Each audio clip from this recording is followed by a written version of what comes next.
love you. We love you. From the bottom of my heart, family, loving you guys. From the bottom of his heart. Yeah, we love you, brother. I love you From the cockles of my heart. We love you. Hey, love you guys. Brothers. I love you, family. Loving you We love guys. you. Both of you. We love you. We love you. We love you. Hey, did I tell you guys I love you yet today? We love you. We love you. Now we will come together one at a time, within the masses being led by the blind. We will come together one at a time, within the masses being led by the blind. Now we will come together one at a time.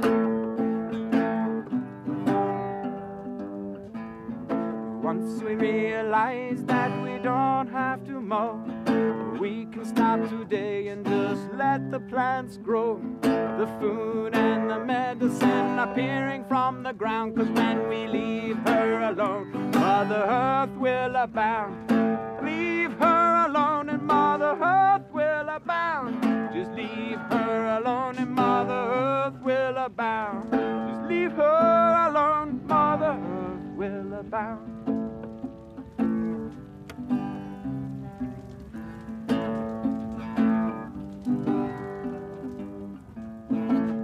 Recall another lifetime to the ages long ago, hunting, gathering, wandering, singing, and comforting in the fire's glow. There I was a part of nature, nature was a part of me, a life of mud, a life of blood, life with all in unity. I recall another lifetime to the ages long ago, hunting, gathering, wandering, singing, and comforting in the fire's glow.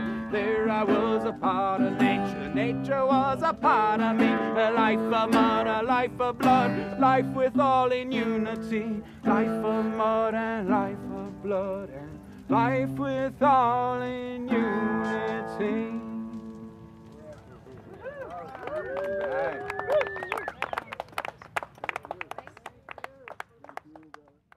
We have created a space where magic can exist. Well, I feel that Reinbow is a spiritual thing. I heard about Reinbow when I was 21, hitchhiking around the country. Everybody else out in the world seems pretty stuck in the patterns that we've created. Maybe it's utopia, maybe it's a vision. It's taught me a lot about how to survive on my own. But I think coming back to the earth and coming back to a simple kind of lifestyle in the woods, to sort of consider there's water, there's wood, you have to protect against the cold. It takes people out of this capitalist attitude of consuming all the time. I like the Rainbow Gathering because it's about freedom. I love you. Welcome home. These are some of the things that people say at a gathering that you wouldn't necessarily hear out in the world. The energy at the gathering here it's so diversified because it's all the microcosm of everybody in the world. I feel that this is how humans are supposed to be living with each other. Our oneness is our power. You're going to sit down next to somebody and they're going to tell you they love you.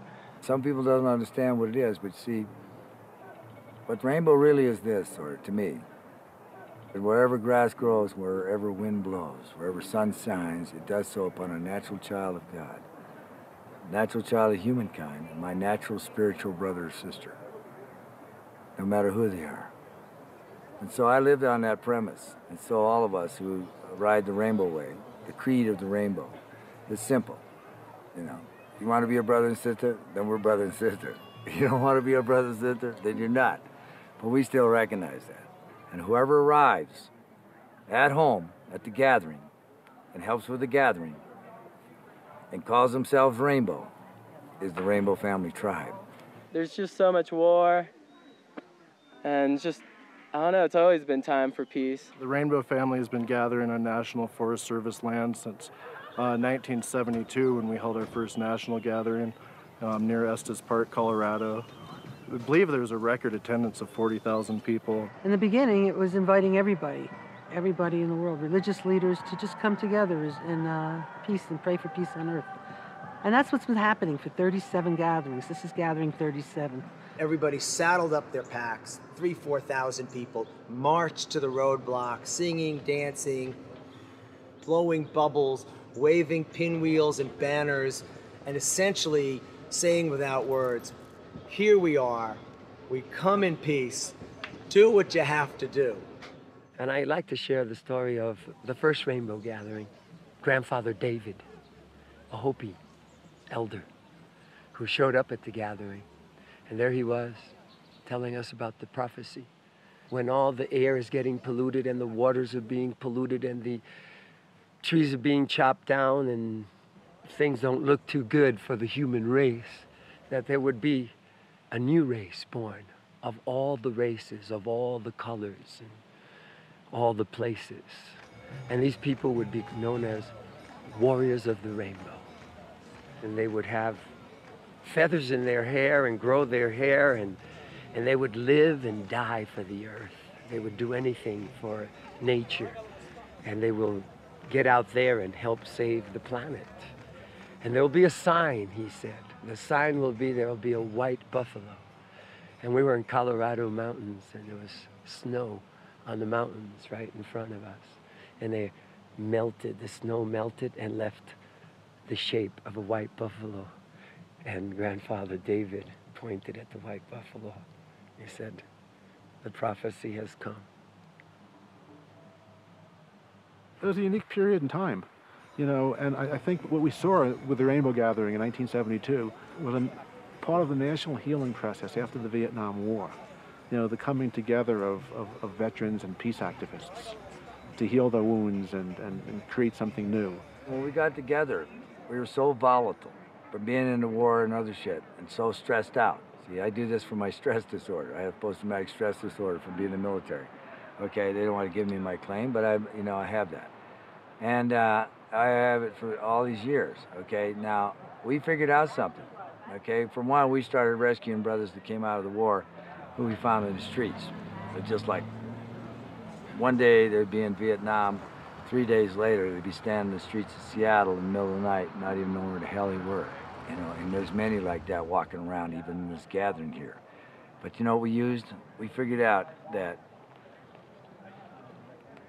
this is our way of service. This is our karma. We can't overcome what we did.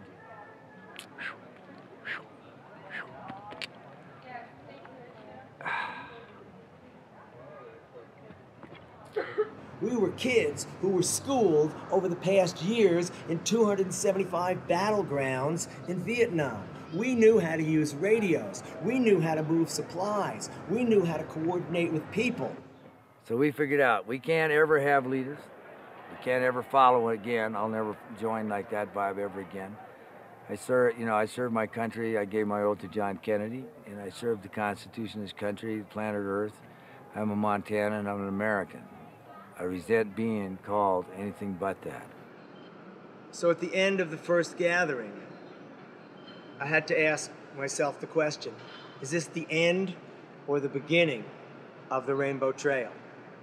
And for better or worse, for lucky or unlucky, for stuck with it or glad of it, it really was the beginning of the Rainbow Trail.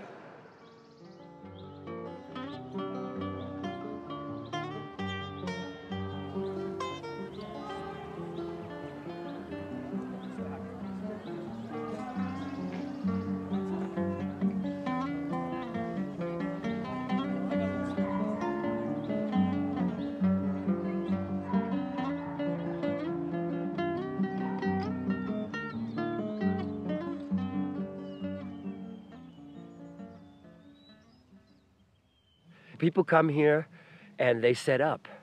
And they set up walkways, they set up a main circle, they make kitchens. The kitchen infrastructure is incredible. A lot of people can't bake at home.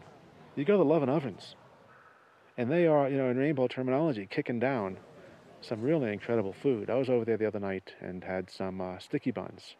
People are baking 10,000 sticky buns a day in the middle of the woods, you know, practically in the wilderness, miles from anything. This is incredible infrastructure. How to work with available materials, you know, mud, you know, and a little bit of bonding agent to put something together and ultimately build these ovens, which will, after a week, dry out and crumble apart. And you break them down, they're gone. Kitchens also have some incredible, you know, counter space, you know. I've seen 2-story kitchens with, you know, with storage space way off the ground. You know, incredible infrastructure. It's a labor of love. using available materials, building these wild structures, you know, these mechanisms. To me, it seems that a rainbow kitchen not only serves food, but it serves light and love and energy. And kitchens are also kind of like a hub, you know, where people can gather at night or where they know they can be safe. Because the whole theme of rainbow gatherings is to find a place to plug in. You know what I mean? Find a place where you feel like you fit in or you want to be and you work there. So kitchens provide a space for operation, a space for people to do this bhakti yoga, this devotional service. I helped a bunch of kitchens gather some, like, finish hooking up pipelines, ran on water runs for places, you know, just general things. Water runs, wood collection. Yeah, wood collection. It's not just a place where people eat. It's not just about cooking food, but kitchens tend to be focal points for community. The Rainbow Kitchen serves a crucial role at the Rainbow Gatherings because people come really not prepared to survive.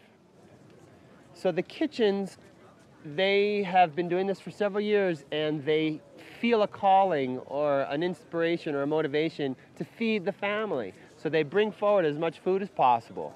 They set up a safe zone, a kitchen, and they give really opportunities to people to plug in and really fully participate in the Rainbow Gathering by collecting wood for the fire, chopping the vegetables, making the food, serving the food, eating the food.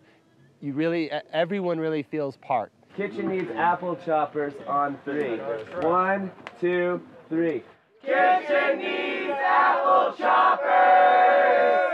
So although a kitchen may have a name, it's really not a closed-door policy. I'm making sushi here at NYC Purple Gang. We do it every year, and we have vegetable sushi and tofu and fish, and it's a lot of fun. Everybody's pitching in. Barbacore, tuna fish, lots of sea fish. Some people come to the gathering not understanding that you can't just drink any water.